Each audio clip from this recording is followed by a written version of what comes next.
I have a question for the class. Okay, who would you say is more psychologically fit here?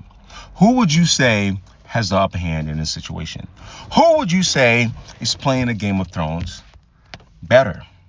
On paper, I think we all can concede we know who's the strongest person here. That would be Donald Trump. He's the president of these United States of America. That's just a lowly mayor. But psychologically, who's stronger? If you can't answer that, it's Zohran Mamdani, and that's most likely because you've never dealt with a narcissist before and you don't know how to game one.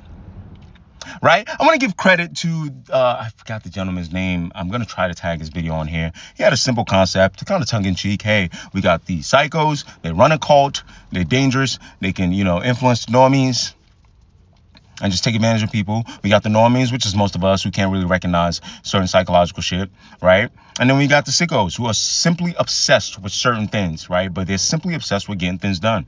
Follow the rule of law, right? And they can recognize the psychos, and we need to vote more of them in. I'm not sure if those terms are politically correct or the perfect wording to use, but I understand what that gentleman was saying, and this is the perfect example of that. Psycho built a cult, does not give a damn about y'all. Y'all are fodder to him. The normies are fodder to him. Okay? In rare cases, if it makes him look good, yeah, he'll pardon some January 6ers, but in terms of the general public, he could care less. If your pain will enrich himself and his cronies, good.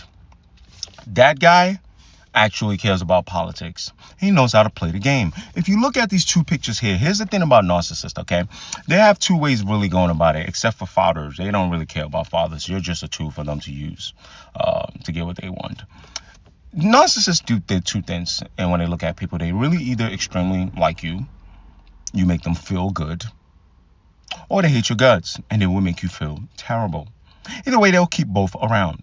Donald Trump likes Zohran Mamdani a lot. Zohran Mamdani knows that. But if Donald Trump wasn't such a raging narcissist, as the president of the United States, if someone brings a fake newspaper to you, okay, in comparison to a past president, you would go, okay, Zohran. You would recognize Zohran's a psycho.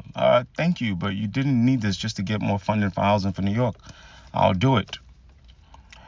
But your president is so obsessed with optics, being flattered, that he took this and said, yeah. And that's what I'm trying to tell y'all. That's why when y'all say, oh, they're both populist, they're both this, right? Like, it makes sense now why there's MAGA for Mamdani. I get it. But the normies can't recognize the difference between two of them. Right? Just both politicians, both populists. They don't get it. Right? They don't get it. But, yeah, some of you need to, get more familiar with the Game of Thrones, bro. Get more familiar. Look how he cheesing. Remember when Schumer and Keem Jeffries came to the White House? He put a freaking third term hat on there, putting AI on them. You don't do that. Buddy one that brought the picture, said, I know you like propaganda. I'll give you a little taste of that juice. As long as my city get taken care of. Psychos versus sickos. The sickos just want his city taken care of. Psycho? Well, you get the point.